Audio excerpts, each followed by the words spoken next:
Hello and welcome to Diverse and Inclusive Leaders. This is the show where I speak with the most inspirational and thought-provoking leaders of today and unearth their unique stories of diversity and inclusion to help inspire, educate and motivate others to make the world a better place. Today, I am delighted to be joined by an incredible individual.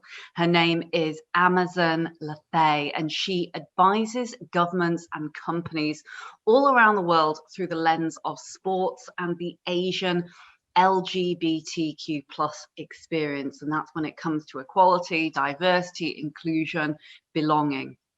I felt privileged to meet with Amazin some many years ago when we were both speaking at a conference, and I watched from afar as she told her personal story, which resonated a huge amount with me, and I know it will resonate a huge amount with all of you as well.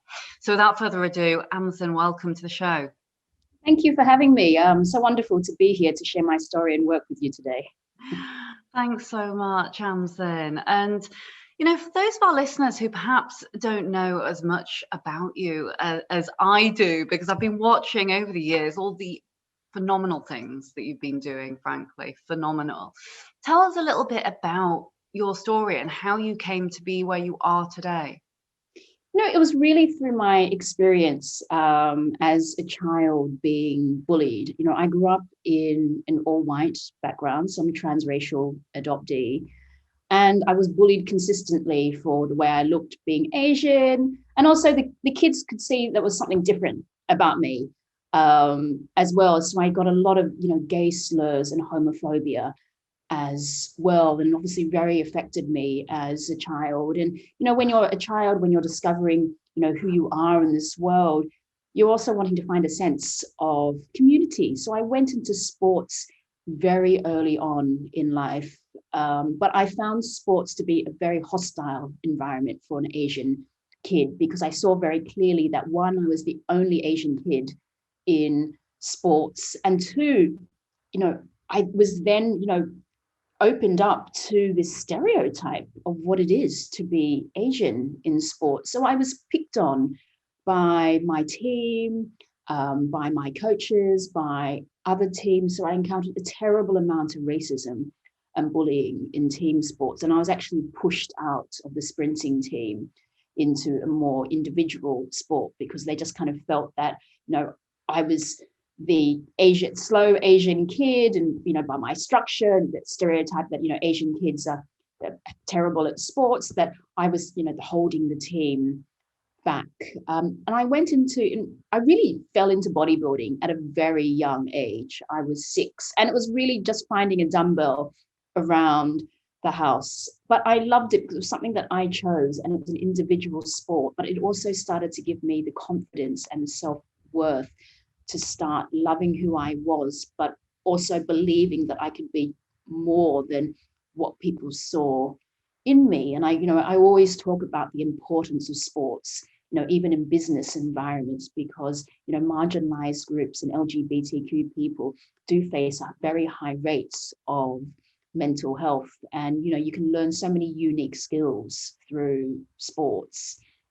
I started competing as a teenager in competitive bodybuilding, but I still struggled inside with my sexuality, because I never saw an Asian person in the media, and I never saw an LGBTQ person. So for so many years, I believed that I was the only Asian who was LGBTQ in the world. And that kind of created a terrible amount of sadness inside of me. And, for many Asian people, we never get to hear our stories. So we never believe if how we feel inside is something that is normal.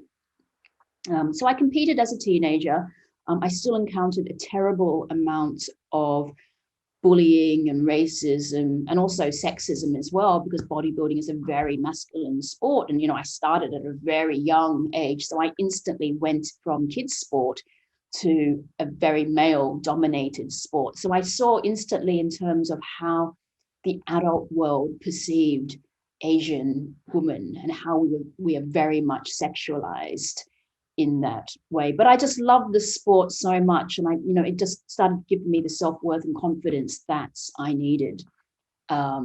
As a young adult, I was homeless for a period of time. I like many young adults and in their late teens, you fall into the bad crowd. You're trying to find a sense of purpose. People take you in, but they may not necessarily not be the best kinds of people. So one thing led to another, and I ended up homeless for a number of years, in and out of shelters, and feeling, very low. It was probably my lowest point I had in my life. And I also saw how society treated those on the margins of the community, and the lack of support network as well, when you're, a person of color, when you're from the LGBTQ community, suffering from severe mental health and poverty. And it was probably one of the hardest things I ever did, of trying to pull myself out of homelessness. And I really, sport became my survival. And it was through my lifetime experience of sport and learning these very unique skills in terms of, mindset and concentration and other goal setting, that I was able to tap into my athlete's mind and pull myself out of homelessness. I mean, it was very hard, and it took me years, and I had a nervous breakdown by doing it, but it gave me a different perspective on life. And I think, all these different moments became the catalyst with the advocacy work that I see today, where I advise governments all around the world and companies around, diversity and inclusion and belonging, and the experience of Asian LGBTQ people, and how we can cultivate, safer environments within the workplace and within the society, because this is firsthand experience of my own background. Wow, Amazon, where do I start with what to say to that? Honestly, I personally don't have the LGBTQ plus lens or experience. But when it comes to adoption, and when it comes to being East Asian, and suffering with some of those struggles, from depression to suicide because of being different, I empathize massively. And as you were talking through your story then, I could feel my heart like welling up so much, because some of the astronomic things that you have achieved, and the resilience that it has taken to get you from that place where you were to where you are now, which is ultimately advising governments, having written multiple books, really shining a light on the story and being proud of that. That takes some serious resilience to do that. Coming from the place that you're in, I take my hat off to you and everything that you have achieved. And it makes me think very much about intersectionality ultimately. It makes me think a little of my own story as well, because I look at you, when I saw you first speak for the first time, I thought wow, and wow, because you just don't see many East Asians who are speaking out and speaking up. And when people say Asian, or they use the terminology BAME, which for those that may not know means Black, Asian, minority, ethnic, Asian is still a very broad brush piece. Mm. It's, and there just are not many role models that, that look or maybe sound like you or I at all. It's almost, we talk a lot, and I think it is about raising each other up as minorities, and all different aspects of intersectionality when it comes to diversity and inclusion and belonging. But I can't help but feel sometimes the East Asian experience is a little forgotten. We're kind of in between somewhere. When people are talking about white, they're talking about black, they're talking about brown. What about the forgotten East Asians? What's your take? And that, you know, has been one of the many struggles. And, you know, this is a discussion that I have when I'm speaking to business leaders or governments, is that you have to look through an Eastern lens, because our story and our experience is very specific. As soon as we're born into the invisible model minority race that has a proximity to whiteness. And there is no other community that has this stereotype. And we're pitted against other communities as we are the model minority race, and you have to live up to this model minority race. But we're not a monolith group, and that creates this assumption that, you know, we're all going to get A+, we're all going to be the doctors and the bankers. Social issues never happen to us. We never suffer from mental health issues. We don't speak up. But then that does cause such a problem within the Asian community, and there's so little data around our community as well. And yes, we're always seeming to be on this kind of outer sphere compared to other communities. And, you know, it's like, where is our group? And I think the term BAME says so much, because in British terminology, Asian only means South Asian. So then East Asians, we're just kind of clumped at the end of minority ethnic, assuming that we're just this monolith group clumped at the end. We're not even seen as people. And then that becomes an issue. If you can't see us, then how are you going to move forward to support our community? And this is exactly why it is so important to have those role models, or those real models, often, as we like to call people at Dial. You know, those individuals like yourself who are putting their heads bravely and boldly above the parapet and sharing their real truth, that lived experience. I personally find there nothing more heartbreaking than, you know, volunteering in schools or speaking to, you know, underprivileged communities, and having youngsters come up to me at the end of a session and say, but I don't see anyone who looks like me, therefore how can I ever be in that position? Which is why it's so unbelievably important. And it just, you know, just breaks my heart. That. What are your thoughts? It really does. And this is the reason why I do the work that I'm doing, because I think of when I was a child, I never saw myself. And I always use Britain as a perfect example, because the East Asian community is seen to be very invisible here, if not at times completely irrelevant. And there's very little data either about our community. You turn on TV in the UK and you will never see an East Asian face, not even on the news, where there would be a presumption, at least it would be in journalism, but we're not. And I think, you know, how do you assist East Asian kids in a society where they just never see themselves, and they're never acknowledged as parts of society? And then how does that translate when they then take that first step into the workforce and then don't see themselves in a leadership role, and then think, how am I ever going to climb the ladder, because I have no executive sponsor and I just don't see myself in a leadership role, because there are no leadership roles where I see myself. Absolutely, absolutely.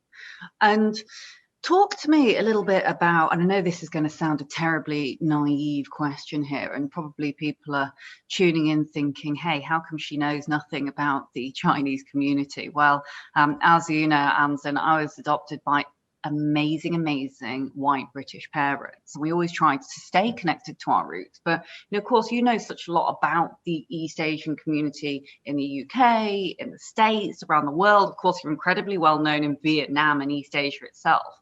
But what are the stereotypes? You know, what are the pieces that you experienced around the East Asian community in the UK and beyond? Because you're absolutely right. There is not that. Why are there? I'm not saying they need to be loud voices, but why are there not voices in that in our, I should say, community, because I often feel like an imposter in that community, as well as I also feel, very British, if that makes sense. Yeah, no, I totally understand. And I think around the work that I do, and I think why do people keep choosing me is because there's no one else to choose from that is doing this kind of work. And I think, wait a second, there are billions of people in the world. Surely there's not another person, but we are so far and few between. And this comes down to cultural differences in terms of, conforming within our culture and not necessarily being, an individual and speaking up, issues around D&I, LGBTQ, can be quite sensitive issues as well. And we're not used to these, kind of topics in terms of having these conversations because of our cultural differences. But also as well, when you don't see yourself represented having these conversations, then you never see a role model or a possibility model of yourself either. I mean, I know from my own experience being Asian and from the LGBTQ community, we struggle as a community to come out because of these cultural references, but also for the fact that within the LGBTQ community, we are a very marginalized and very invisible group. There's no space that has been created for us. We don't get the platform that other communities get. And this feeds into the invisible model minority race stereotype that feeds into so many different parts of our life and parts of society. And also the media, has to be held accountable in how it portrays the Asian community as a whole, and then how it portrays Asian women and Asian men, because it's continually pumping this stereotype. And so that if you've never met an Asian person before, you learn about us from the media and what stereotype that is. And then, the UK is very specific because of the language that is used. You can just say Asian. There's no need to say South Asian or East Asian. We can tell each other apart. You still reference the term Oriental here, which is a very offensive term for Asian people. During the Obama administration, he erased the word Negro and Oriental from all governmental documents because he realized how offensive and racist those terms are. And so we have to look at in each country, we have to look at the society, we have to look at the culture, and we have to look at the language that is used. And it comes down to just, when you're filling out a governmental form, what kind of representation is on a governmental form? In the UK, governmental forms will say British Chinese, Chinese or other, making the assumption that the only East Asian people in the UK are Chinese. And if not, you're other, but there's no line. So then you're continually othered. You're not even a person. And so then how do companies start with their D&I when society doesn't even see you as a person or a group or a community?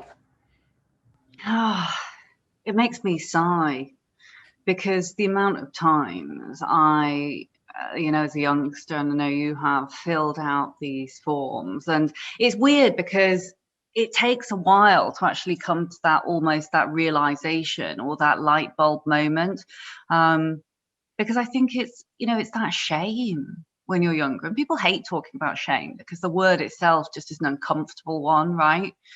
But it's almost that reinforcement of the being less than in society, whilst at the same time, clearly, wow, I mean, you look at your track record, and I don't think I've done too bad myself either, but you don't want to be that, you don't want to be that victim. You don't want to be that person that is saying, oh, but I'm a minority. You don't want to almost play that card in inverted commas, but it's that reinforcement of,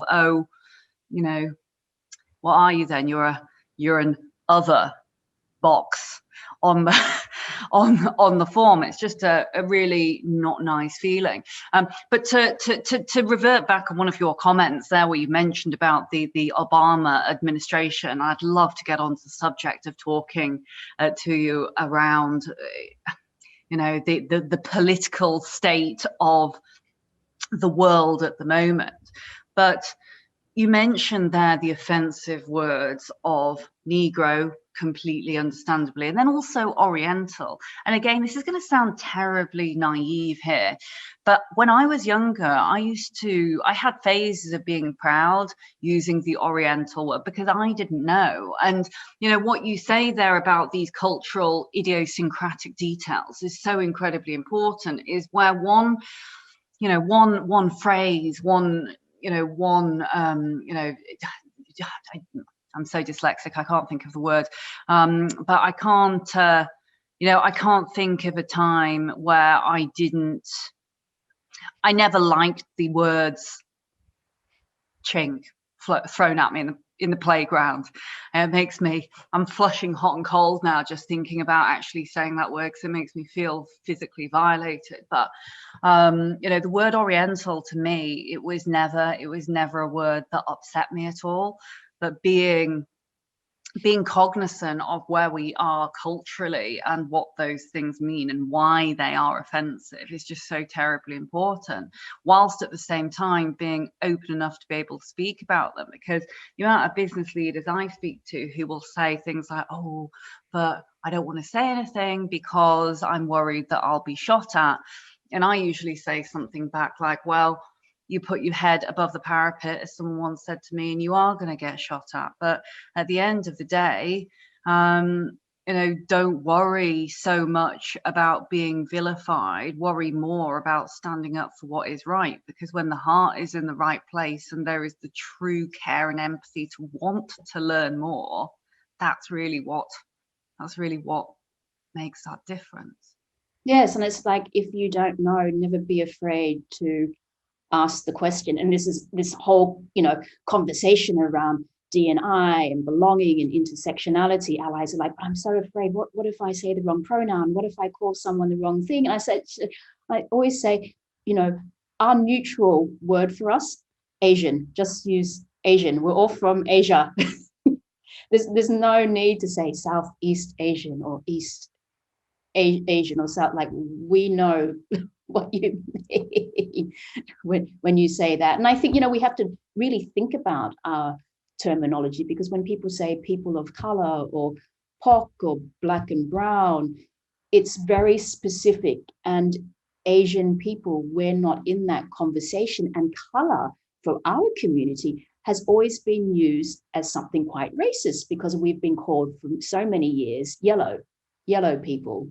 So, color has a different definition for us compared to other communities. So it's that cultural sensitivity.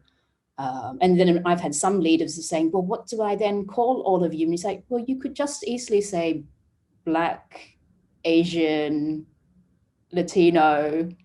This, we don't need to have this kind of monolith clump term that puts different communities that are completely unrelated to each other together.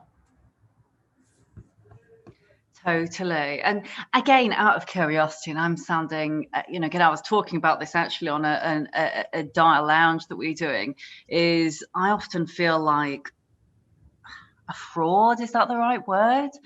But Chinese, and this is probably, I'm hoping this doesn't offend anyone, but I'm going to say it anyway. But, I used to say kind of, I'm like yellow on the outside and white on the inside, like, like a banana.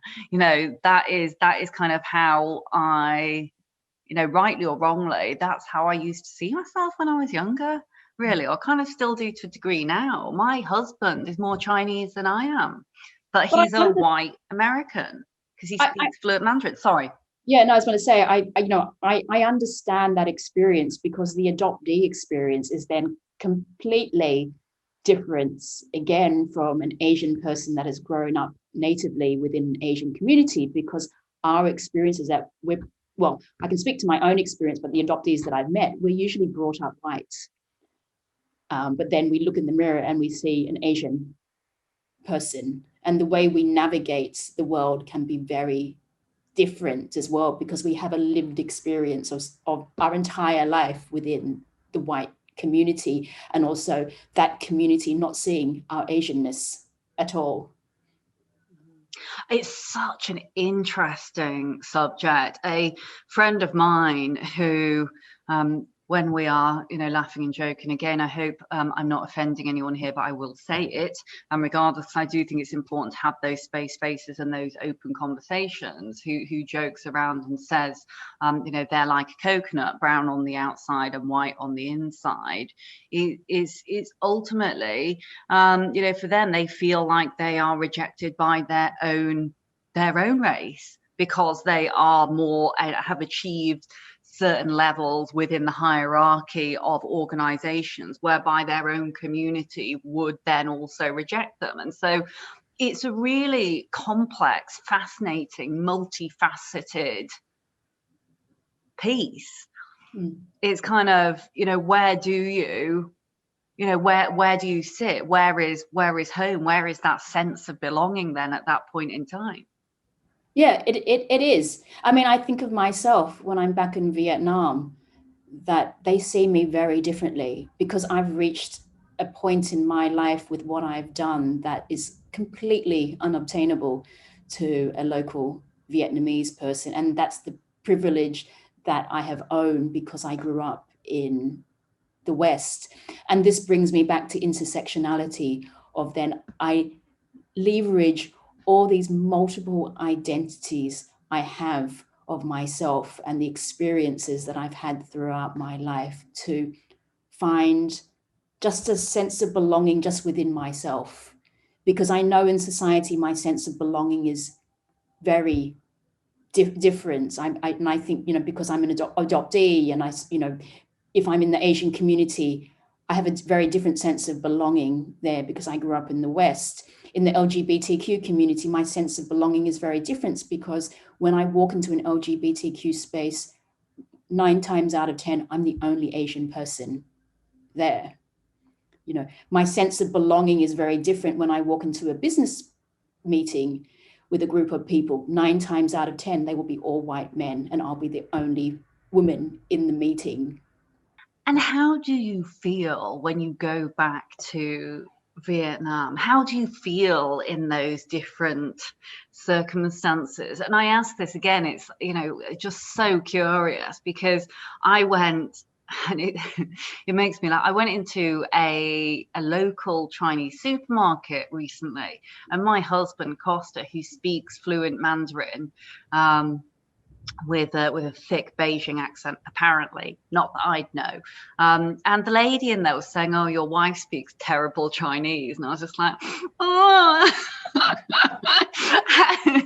oh God!" And he was telling me this, obviously, and I was just kind of, buzzing. I've kind of got used to it now, and I just, kind of have a little laugh and, try and kind of shrug it off almost. But how do you feel when you go back to Vietnam versus how do you feel when you're in, say, Chinatown in the UK versus America and stuff? Sure. Because I go back to Vietnam every year, I've found my sense of belonging there. Obviously, at first, it was very difficult, because you can just, the way you carry yourself, the way you dress, the way you show up is just so different from a local.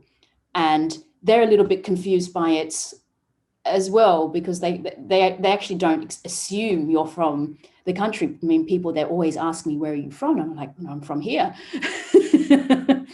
But the more I go back, the more I see myself within the community, in the sense that, I always say that you can take the person out of the country, but you can't take the country out of them. There are just so many little innuendos and similarities of the way I carry myself that just seems so innate to local Vietnamese and local Vietnamese women, which surprised me, because, I spend time in Vietnam, but I've never lived in Vietnam. When I'm mixing on a business level with Vietnamese, obviously they treat me very differently, because they know I'm a Q, I'm an overseas Vietnamese person, but Asia is heavily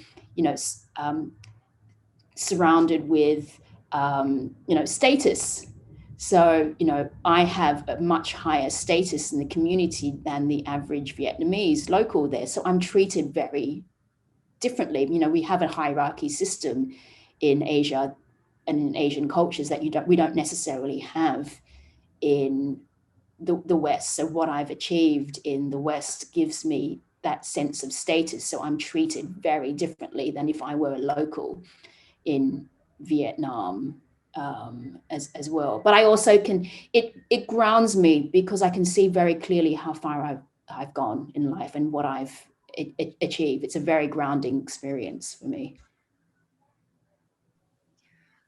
Amazin, I'd love to see more people like you on TV and the media and the press, frankly. I was having this conversation with my husband the other night. We watched Bling Empire. I don't know if you've seen it. Have you? I was like, do I go there? Sod it, I'm going there anyway. And he was like, hey, look. He was like, hey, Chinese people. And I was like, yeah. And I was like, hang on a second. We watched one episode, and after that he said, oh my God, in his American accent. And he said, oh my God, this is, I feel like I've lost an hour of my life. And I was like, oh. And I was like, hang on a minute. I don't know that I can relate to any of these Asians either. And I get it. I know that Crazy Rich Asians and stuff like that was incredible. And I still haven't seen it, actually. I need to watch it. I loved it. I watched every episode of Bling Empire. And what I really loved about it, if you strip away, obviously, that this incredible wealth that they have and they're all on allowances, is the essence of what it is to be Asian in the culture and how family rules you so much with shame and failure that, one of the characters, he's, I believe, a credible doctor, and he's married. And, they're still asking for permission from their parents to do certain things, and they're still thinking. And then, you would never think to yourself before you do something with your husband, I need to ask permission from my parents if it's going to be okay. What are they going to think? Oh my gosh, maybe I can't do it because all this shame that, it's like we saw that. And I think if you're going to watch Bling Empire, really look to our culture within it, because you learn so much in terms of how we're so rooted in family. And I think I have this very nice analogy when it comes to the LGBTQ coming out experience, because business leaders and governments ask me all the time, how do we create, a safe and nurturing environment so Asian staff can come out?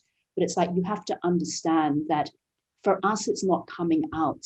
As soon as we're born, it's about coming home. What are we continually doing to support the family in terms of studying well at school, going to the right university, getting the really good job? Because at the end of the day, we're probably going to be the one that then looks at supporting our parents and grandparents.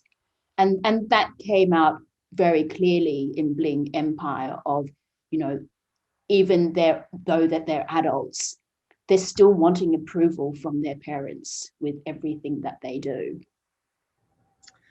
That is so incredibly interesting. And that's what I liked about Bling Empire, because it really clearly showed the dynamic of children and their parents, even into adulthood. And even with there was a conversation about the wife who she had a child, and she was thinking, I don't really want another child, let's just do surrogacy. And there was this whole conversation that you couldn't do surrogacy, the amount of shame that would be placed on the family, and we have to ask permission from the parents, and then she would be ostracized. And it's like, if you're in the West, you don't even think of this. It wouldn't even occur to you. You would just go and do it.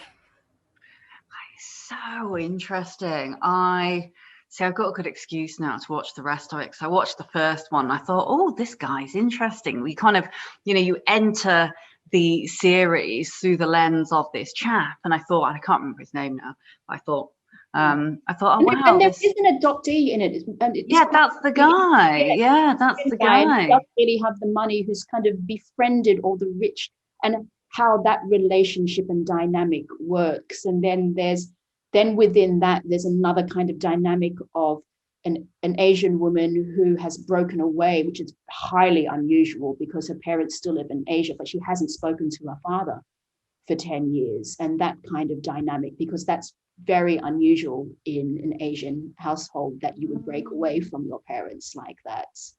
And then, with another young guy who's on an allowance, but how, the family rules every move he does. And it's like, we just don't have those dynamics in the West. And I think when you're thinking about D&I and belonging, you really have to look at the heart of our culture, and you really have to go in with an Eastern lens as to why there's just such a difficulty within our culture to do certain things. And as you say, to put your head above water and speak. Absolutely fascinating. And I think it is when you say things like that, it makes me feel so proud to be Asian. And I wonder sometimes whether that is where it is from. My mum and dad, and people often say, oh, your real mum and dad. And I say, absolutely. I get really cross. I remember, as a youngster getting really cross about it. I was like, mum and dad are my mum and dad. Duh, that's my mum and dad. I love my mum and dad so much. They're the ones who, have nurtured my brother and I over the years. I would do anything for them. I love them so much. But it is that I sometimes wonder, have I got that from my DNA and from the stereotype? Because actually, for me, one of the most important thing in the world is to look after family and to look after mum and dad and my brother and everything like that. Doesn't matter to me that it's what's DNA in the equation. Hey, that's all. That's what I kind of think. But anyway, Amazin, I'm conscious that I could speak to you forever and a day. I adore you without sounding too full on there. But talk to me just on a final note, a little bit about, kind of your thoughts around the political situation at the moment. So I know that you did just some amazing work, back with the Biden administration. And I would just love to see more individuals like yourself getting and being involved in some of these decisions when it comes to ultimately running the countries for, for good and for the future generations of leaders. Sure. When I think of, we're in a different time now. Obviously, you have Biden-Harris administration. You have the first female VP who happens to be biracial, half Asian, half Black. And I think it really makes, business leaders take a step back and, put themselves in check of, their own companies, of, how many female leaders do we have in our company who are from minority backgrounds, and what can we do better to cultivate, both D&I and belonging and creating that path to leadership. The Asian community has had a very difficult time throughout the pandemic with the COVID racism, particularly through the Trump administration, in terms of, when you target one group and then, name a virus to that group, you're going to have retaliation. And I think, we never saw our stories globally like this. Unfortunately, they weren't the right stories, but we came together and globally we were sharing our stories. And I think, now we have an issue with, elderly Asian people being targeted. And I think, we need to step up as community leaders. And, this is why I do the work that I do with business leaders and governments, because you have to be in the room with decision makers who can change hearts and minds and who can change policies. I think the UK is in a very interesting position with the amount of Hong Kong people. We have like 3 million that could potentially come to the UK, and supposedly already 300,000 have signed up. Next year, I think 600,000 have potentially signed to come. So the face of the UK is rapidly changing, but then we need to think, is there a support network for a massive surge in the Asian community to come to a country, and we have to think of, the cultural sensitivities. We need to think of, so many policies that we might change. Companies need to think about, what are they doing to cultivate safe and nurturing environments for, an influx of potentially new Asian employees who have spent all their life in Asia and who may also have, some language barriers and just obviously a different outlook in life. And this is why I continually have these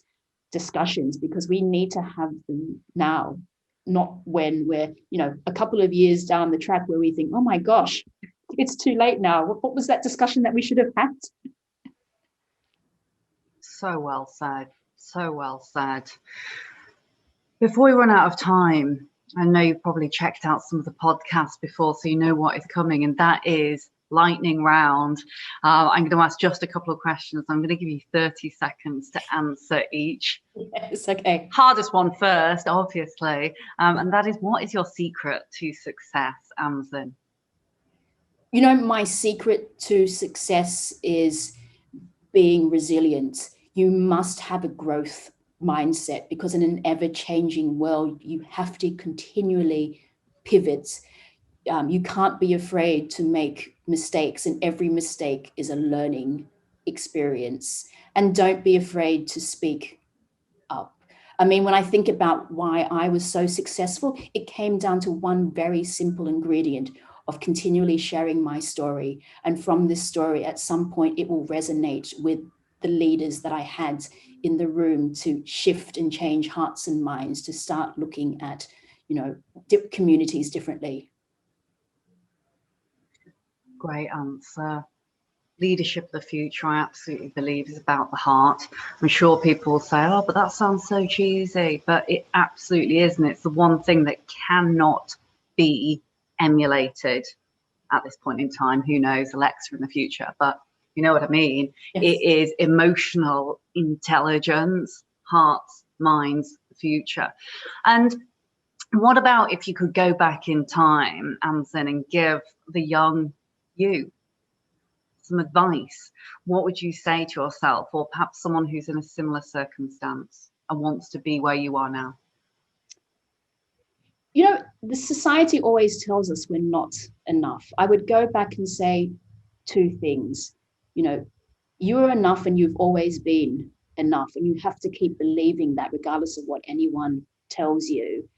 And two, thank you for believing in me, because there are times, and I think particularly for me, I just didn't have anyone that believed in my dreams and in me personally. So it's like, you have to step up for yourself, and they're going to be very difficult times when you're the only person in the world that's going to believe and drive your dreams and your vision. And I think particularly when it comes to D&I and belonging work, because you may be a business leader and your company may have this pushback, but you have to believe this is the right thing, and you have to drive this.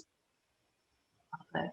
And finally, for any athletes or future athletes that are tuning in, and albeit I'm not as healthy as I used to be, but did used to powerlift back in the day, what would you say by way of a nugget of wisdom to give some advice and courage to those who are competing? Because ultimately, as you said earlier, right at the beginning of the podcast, business, sports, the two are absolutely intrinsically aligned. Yeah, no, they are. And, you will never be successful if you keep hiding bits of yourself. You have to show up as your full self and, bring your whole self to work, if that's in business or in sports, to be successful. And, I hope by sharing my story, it prompts other Asian people or other LGBTQ people to live openly out in sports. And it's important to find a support network, because if you're going to take that first step in terms of telling your teammates or telling your coach, it starts first with accepting and loving yourself. And then second, find someone you can trust, who you can invite in and share your story. And then that provides a support network if you then have to go to a coach, or if you then have to tell your team members, or if you then have to eventually tell a relative. Amazin, it has been an absolute joy and a pleasure having you on the show. Thank you so much. You've inspired me a huge amount, and I know you'll have inspired so many people who have been listening as well. Thank you very much. It's been such a pleasure to speak to you today and have you on the show. Amazin, you've been an absolute superstar. And for everyone who is tuning in or thinking, hey, I've missed some of that podcast, don't worry, because you can check it out again. And you can listen on repeat if you wish. We're on Apple Podcasts, Spotify, or your favorite podcast channels. You can also check us out on the show notes with the key learning points as well from the incredible Amazin from today at www.dialglobal.org/podcast. I'd also encourage you to check out Amazin's books. I'd check out her website as well. You can connect with her on LinkedIn. She is a game changer. So next time you're thinking about bringing someone in to come and speak at your organization, look no further. Shameless plug, I know, but my goodness, you won't be disappointed. My name is Leila Mackenzie-Dellis, and you've been listening to the Diverse and Inclusive Leaders podcast show. We're with you every week. Take care and see you again very soon. Thank you so much for watching the Diverse and Inclusive Leaders podcast. Please do feel free to hit the like button below, or if you'd like to receive future notifications, do ping the notification bell here at the side. If you're interested in the audio version only, you can find it on the following streaming platforms. Any extra info and descriptions will be in the links below. Look forward to seeing you soon.